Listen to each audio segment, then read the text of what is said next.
We got some odds on the Sabres and their potential playoff opponent in round one. We have Tage Thompson and whether he'll be back, and a lot to get to on the upcoming schedule here in the Locked On Sabres podcast.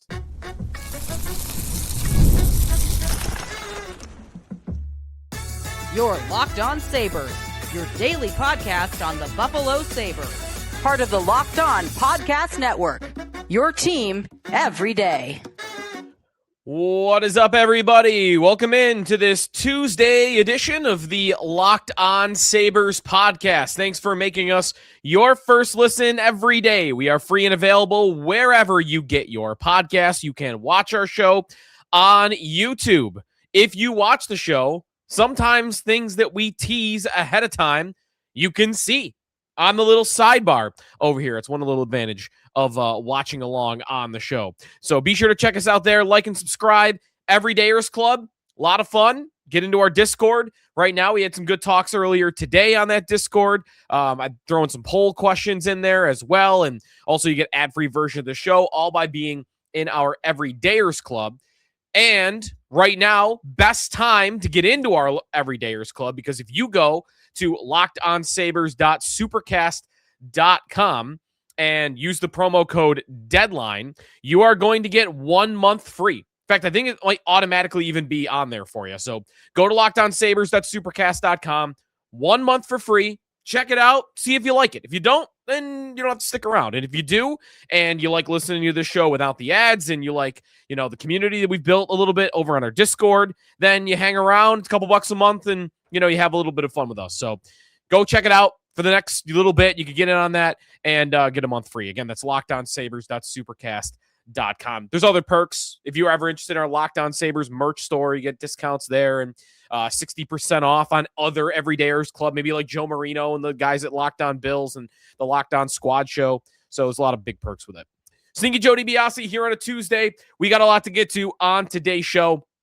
And we're going to get to the schedule that the Sabres have coming up. I love the hockeystats.com website that Patrick Bacon and Jay Fresh put together. And today they introduced a new feature, which I wanted to talk about a little bit because it goes in line with something that I've been saying for a long time now about a specific Sabre opponent that I think the Sabres are on a collision course with for the first round of the playoffs.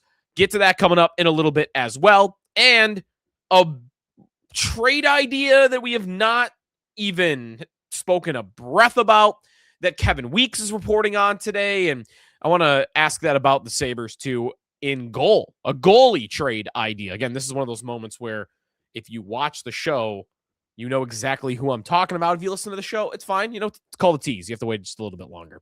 So all that coming up today on the Locked On Sabres podcast. I want to start, though, with Tage and where we're at with all this. I'm recording at 4 o'clock on Tuesday, so maybe it's possible something has been broken or gets said or something happens between now and when you're listening to this, but Tage Thompson's at the White House right now with most of Team USA, not all of Team USA, and I talked to Lindy Ruff this morning on WGR, and he said that as of now, in fact, he said the opposite of what I said yesterday, and obviously you should go with Lindy. Lindy said that as of now, he is approaching it as though Tage is going to play on Wednesday against the New Jersey Devils. And that actually does line up with what is happening in New Jersey, where all the Devils people are saying that they expect Jack Hughes to get into town tomorrow, practice even, and play the game against the Sabres tomorrow night. So, okay, I trust Lindy on that. Like, I'm going to start operating as though he is playing tomorrow night. But I guess we still are a little bit up in the air because he's in D.C. He's not in Newark with the rest of the team, and they flew there today. So until he gets there and is on the ice or is even just a part of the team, I still think you got to cross your fingers. And Anton Wahlberg got recalled from Rochester as like a break glass in case of emergency for this. So we'll keep monitoring it. And all that's happening with USA Hockey today is stuff that's not really good for them and not good for, I think I saw this take earlier today and I kind of agree with it. I don't think these guys and these players are spending a lot of time thinking about the ramifications or the attention or the divisiveness of going to the State of the Union address tonight. I don't think they think about it that deeply, and I wouldn't expect them to. They won the gold. They were partying in Miami. Why should they really have to, I guess? Although, I mean, some guys are. Jake Gensel, if that's either for the team or that's for political reasons or maybe he's just partied out. It could be anything, right? Kyle Connor, same thing. He's back in Winnipeg. Some of those guys are returning to their teams and are back already. Most of the team, though, is not. It's just, I don't know. I don't know if they know what they signed up for today, and it might not result in anything. It could, I guess, blow back a little bit. And listen, these are hockey guys. They don't want any of that. They don't want any of that distraction, any of that attention. It's why, for the most part, athletes stay out of politics. And in this instance, it's kind of hard to stay out of it, right? You kind of are in it. You've been put in this position. You are going to be a part of politics regardless of what you do. I'm seeing people say it about Gensel, making it political by declining to go to the White House, when in reality, he might just want to go back with his team and sleep in his own bed. That could be all it is. I have no idea. I haven't heard Gensel talk about it. So, again, probably nothing comes of it, but maybe something does, and I'm sure it's something that Tage and all these guys don't want to deal with at all right now. So we'll see what happens tonight, I guess. Back to business, though. Back to business here in Buffalo, and I'm thinking a lot about playoff matchups right now and a lot about their upcoming schedule, and that's kind of where I want to begin with today's show, as the Sabres are in New Jersey tomorrow, and this is a tough little stretch here, and I think where Sabre fans are at in their psyche is a little bit of nervous tension, because it's going well, the standings look good. It could have looked better. Remember, if they had won that game against Pittsburgh, they would have been in second place in the Atlantic Division for these last couple of weeks, and that would have felt a little bit better. And I don't think they left a good taste in our mouths at the end of that little run before they went to the Olympic break, losing 3 of their final 4.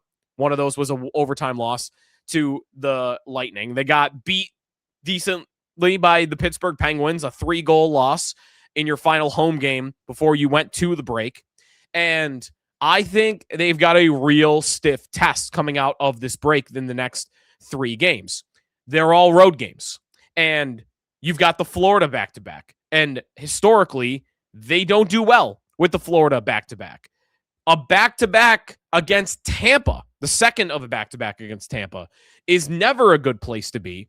It was seen as a victory to get even 1 point in a game they blew at the end against the Lightning. That's how low your expectations are in that situation. And they have that situation again on Saturday. And here's the way that I'm currently thinking about the schedule, is that I know we could say this about any game going forward, but I try not to do that.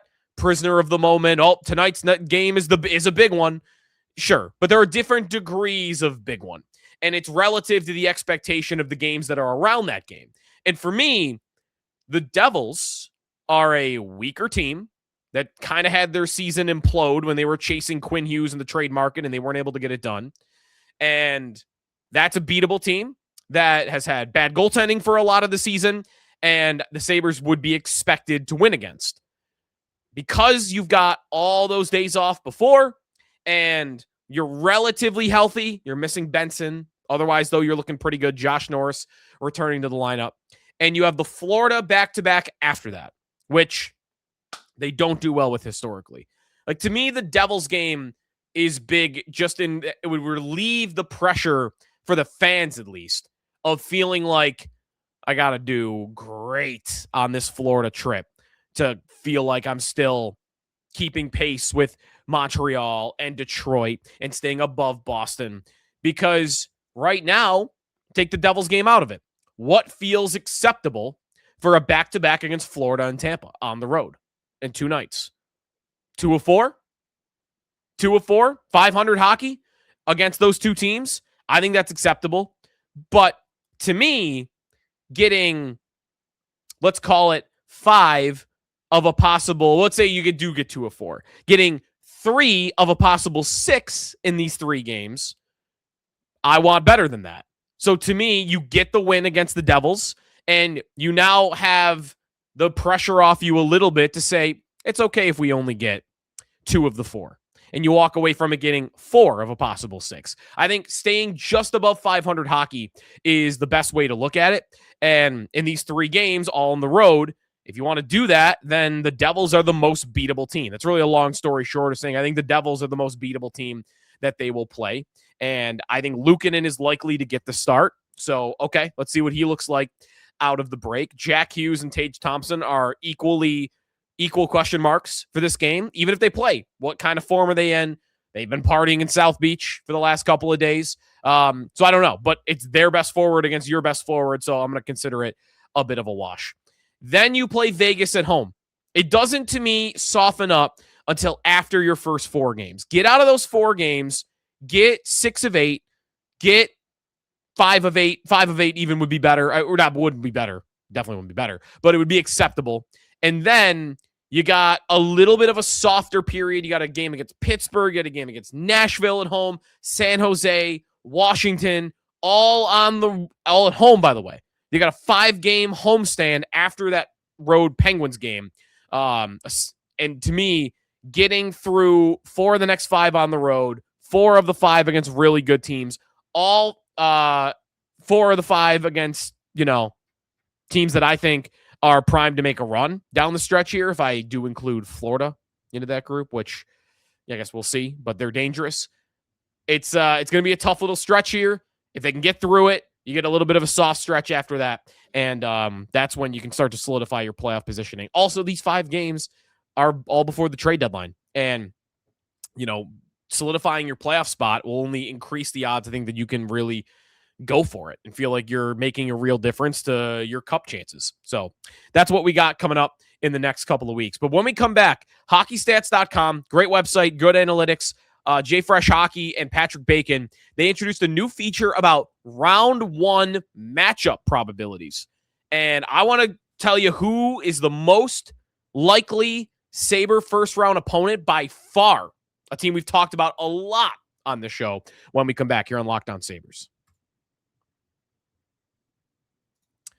Today's episode of the Locked On Sabres podcast is presented by Game Time. I mentioned, only 1 of the next 5 are at home, but then you got a lot of home games after that, and post-deadline, maybe you want to go to the first game with your brand new piece, and that home stretch to make the playoffs and end the playoff drought is going to be a lot of fun. Tickets are going to be tough to get, so there's nothing like being in the arena for hockey. All the energy and the atmosphere, the crowd, the moments you get, getting all those tickets, though, that part hasn't always been so simple. So Game Time is the go-to app for me. Scoring tickets fast without the hassle. It puts the advantage back where it belongs with the fans. You pull up the Game Time app, pick an upcoming game, tickets locked within minutes, all-in pricing up front. You don't get those surprise fees at checkout where your total is double what they were telling you at the beginning. View from your seats is a great feature. You know exactly what you're going to be looking at. And when there's glass involved and that can be distorted, that's also helpful. So last minute option. Sometimes I'll walk right up to the arena without tickets. I'll get it while I'm, kind of in the concourse, and I'll have them by the time I'm walking through the gate. So solid prices, quick, all the information that you need. And of course, basketball tickets too. And right now they're giving you an opportunity to get good tickets on all sports, basketball, hockey, baseball's coming up, the World Baseball Classic in a couple weeks too. I'm actually pumped for that. So take the guesswork out of buying tickets with Game Time. Download the Game Time app, create an account, and use code LOCKEDON for $20 off your first purchase. It's code LOCKEDON for $20 off. Download the Game Time app today, and remember, it's GameTime.co, not GameTime.com. Sneaky Joe DiBiase back here on the Locked On Sabres podcast. The Sabres are 5 points up on a playoff spot, and at many sites they are somewhere between 70 and 85% to make the playoffs, which is a really good percentage. There is 1 or 2 sites you could find where they're in the 60s, and there's 1 or 2 sites where you can even find them a little bit higher than that. And one of those sites is a site that I like to use a lot, user-friendly. The graphics really pop, good information. Guys that have been really good in the hockey analytics world for the last couple of years, JFresh Hockey, Patrick Bacon, they've collaborated for this site. They bought the domain, hockeystats.com. I had him on WGR, Patrick, last week, and he was a really good guest too. And they're adding all these features lately. They have playoff odds on their playoff odds page, the Sabres to make the playoffs at 86%. which that's the highest I've found. No, another reason maybe to like them. They're bullish on the Sabres, 86% to make the playoffs. So, and they have, if the playoffs started today as a feature, and right now that would be Carolina, by the way, because they're in the number 1 wild card spot, the Sabres are, and Carolina is that second division winner. The Stanley Cup odds, there's a lot of stuff. So, playoff probabilities, who the Sabres would play in round 1, and the odds of that. And they also have missed the playoffs included in there, which for them right now, again, is, 12.5 or 13.5%. So that's in there. And that is the second most possible outcome of any specific outcome. Number 1, though, again, that's 12 or 13.5% is the second most likely specific outcome. The Carolina Hurricanes as a matchup, 12.1% chance the Sabres will play Carolina in round 1, according to hockeystats.com. 11.7% chance they'll play Tampa. 10.7% that they'll play Boston. 7% Detroit. 5% Ottawa, and further down the list. But at number 1, at 34.2%, which is nearly triple any other specific opponent for round 1, is a team that I have been talking up as a potential rival for the Sabres for not just this year, but maybe years to come. The Montreal Canadiens. 34.2%. A third of the possible outcomes, according to their odds, would include the Sabres matching up with Montreal in round 1. Now, a lot of their numbers are also weighted towards how the numbers speak to how good the team is. So Detroit, even though they're higher up in the standings than Buffalo, they're actually way lower in playoff odds just because they like the Sabres roster and team and goaltending more than they do the Red Wings. So Sabres are a little bit higher. So all that's factored in. And that leads them to Montreal's a good team. Buffalo's a good team. They're both 86 and 88% to make the postseason, which gives them a very good chance of lining up in the 2-3 spot. A really good chance of lining up in that 2-3 spot. And a much lesser possibility that one of them would win the division and play the other in a wild card matchup. Most of that is you play as the 2-3. Montreal and Buffalo would be such a fun playoff series. And it could really go either way. I've got buddies that are starting to hate guys on Montreal. I don't know how the people are feeling about that. Like, I can foresee Brendan Gallagher being a player that everybody really learns to hate. He might even be a guy that's you kind of already do because he's been around for a long, long time. But in a playoff series, that would happen. I have a buddy, one of my good friends, who already is doing this with some of their players. Juraj Slavkovsky, he's doing this with. Hate that guy. I don't know why. I mean, he does kind of have a bit of an ego, sometimes I feel like that's deserved. He's an amazing player at the Olympics, and he's been a pretty good player for Montreal, but I guess I could see that guy becoming a villain for Sabre fans in a series.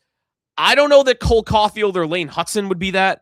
It's tough to really hate the skilled small guys for me, and I like both of those players a lot. They're also both American, and I thought should have been on the USA Hockey roster, but whatever. Demidov could be a guy for this a little bit because, he celebrates a lot, and sometimes that can rub people the wrong way. That one wouldn't be for me. The guy that would be an easy one for me is Arbor Zhekev. Wi-Fi. The big hitter, goony defenseman that 2 points on the season in 50 games, 100 plus penalty minutes on the season. Like, the guy mugs you and takes some cheap shots once in a while. That guy would become a real villain. So just, scouting out Montreal for villain status, because I think that these two are on a collision course for the postseason. And I think it would be an evenly matched playoff series. I think it's the two of the better teams in the Atlantic after Tampa. I mean, they've played games this year to a 4-2 defeat. Sabres lost to Montreal. They beat Montreal 4-2. They beat Montreal 5-3.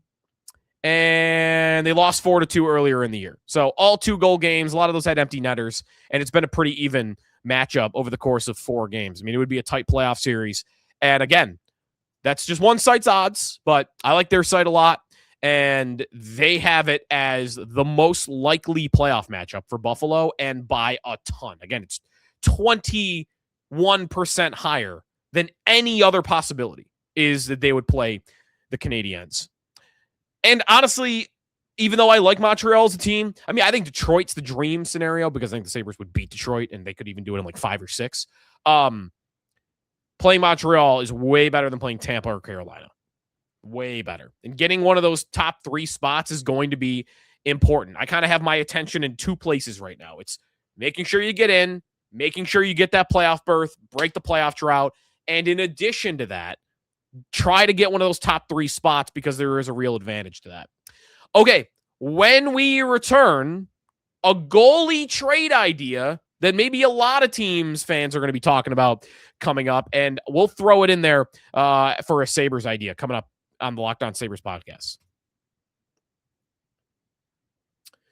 Today's episode of the Locked On Sabres podcast is presented by FanDuel Sportsbook. It's a great time for futures with FanDuel. Maybe you just want to bet the Sabres to make the playoffs or to win the conference or to win the Stanley Cup. I know way too many people that are betting the Sabres to win the cup, but hey, you're excited, right? And of course, it's not just that right now in hockey. It's the NBA. A lot of great NBA games recently. San Antonio, Detroit was great last night.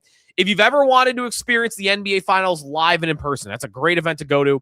FanDuel is giving you the chance to turn that dream into a reality with their NBA sweepstakes. So here's how it works. You use your profit boost on any NBA future, and you'll automatically be entered for a shot to win an NBA Finals trip for 2. And that includes flights, tickets, the whole experience. So if you're already at the board and you're thinking about which team that you like that can make a deep run, perfect time to lock in. Futures are great this time of year, whether it's picking a team to win the championship or grab a conference title. It adds that extra layer of excitement to every game down the stretch. So visit FanDuel.com to get started. Use your profit boost on an NBA future and get entered to win a chance. Well, you get a chance to win a trip to the NBA Finals. Play your game with FanDuel, official sports betting partner of the NBA.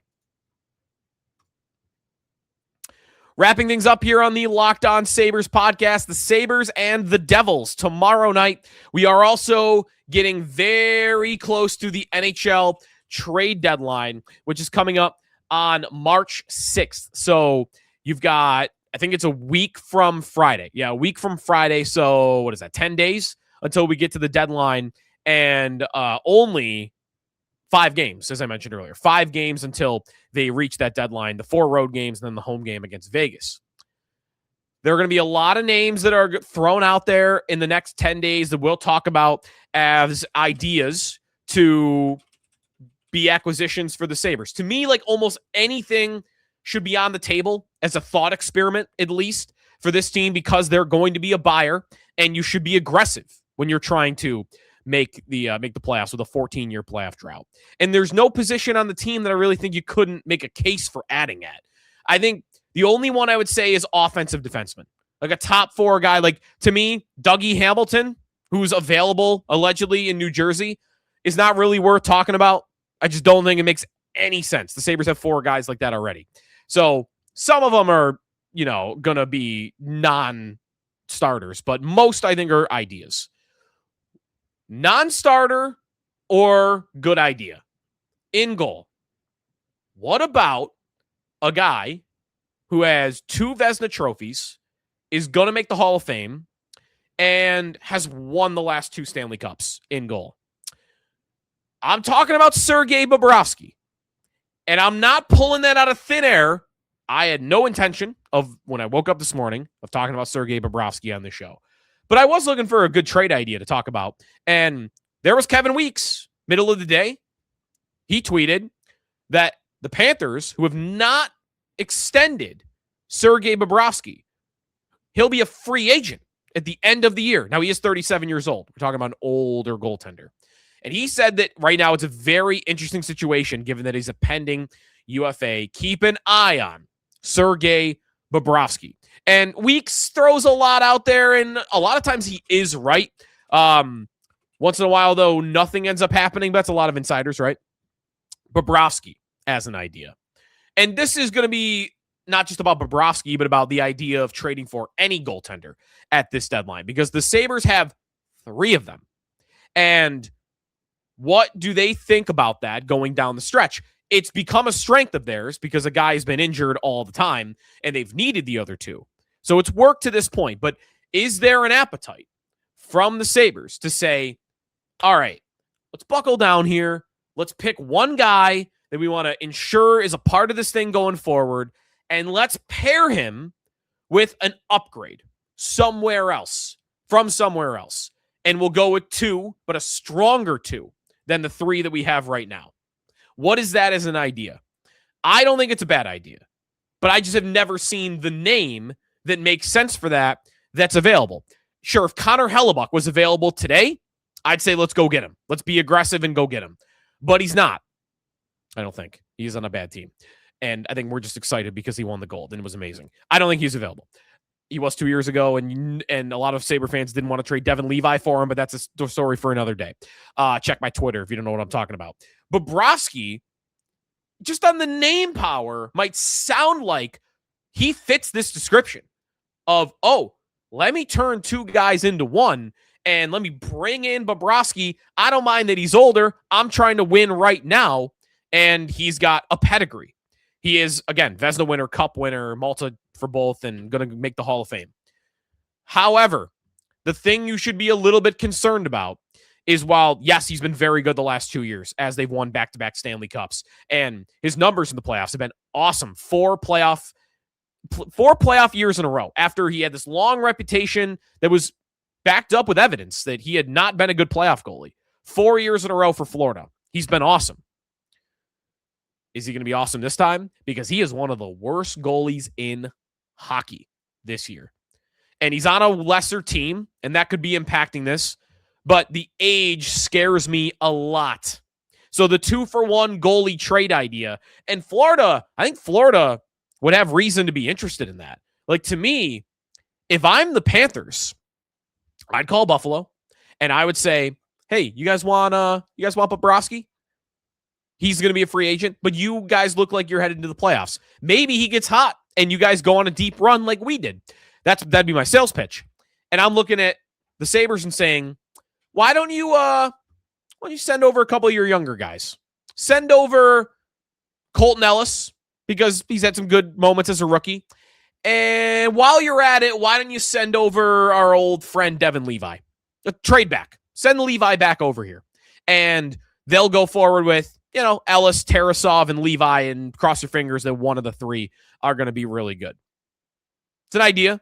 Maybe they have no interest in any of those young guys, but a future goalie idea, given that they're going to miss, and Bobrovsky's at an age at 37 that they might not want to bring him back. And for the Sabres' perspective, you'd have Luukkonen and Lyon still. You'd probably want to flip Lyon if you did that. Just an idea. It's not perfect. I wouldn't be closed off to goalie ideas. I just want to throw that out there. There are goalie ideas that I think I could be into. The reason why this is not one of them for me is not even as much about the concept and the price it would take and flipping the position around, even though it's been a bit of a strength for the Sabres this year. It's more about the age of Bobrovsky more than anything and his play this year. And I am not all in on, well, it's just because the Panthers have been a lesser team and you bring him here and the numbers will go back up. That's possible. It's also possible he's 37 and he's bad now, because that happens to goalies all the time where you reach 37, 38 years old and they just hit the wall. So he's played a lot of hockey the last couple of years. I would not go near Bobrovsky unless he was dirt cheap and then, you wanted to flip Lyon. I don't even know. Would you rather Bobrovsky or Lyon? Lyon's been better this year. Actually, I wouldn't do that. So that's where I'm at. It's not my favorite goalie idea, but there are goalie ideas that I like. Let me know what you think, though. Bobrovsky, you think I'm overvaluing the age and undervaluing the weakness of the team in front of him this year and why that's, maybe you play better in Buffalo. Let me know what you think. Our Everydayers Club's great for that. Again, if you missed that earlier in the show, right now, if you go to LockedOnSabres.supercast.com, code deadline, you are going to get a month free of our Everydayers Club, and that includes our Locked On Sabres Discord. That includes ad-free versions of the show and a bunch of other perks as well. So again, LockedOnSabres.supercast.com to get into our Everydayers Club. See if you like it. You don't, then you don't have to stay, and if you do, then hang out with us. Okay, that will do it today here on the Locked On Sabres podcast. Thanks, everybody, for tuning in. We'll talk tomorrow. for the first time in almost a month on a game day. Can't wait. Talk to you then here at the Locked On Sabres podcast, part of the Locked On Podcast Network. Now your number one sports podcast network.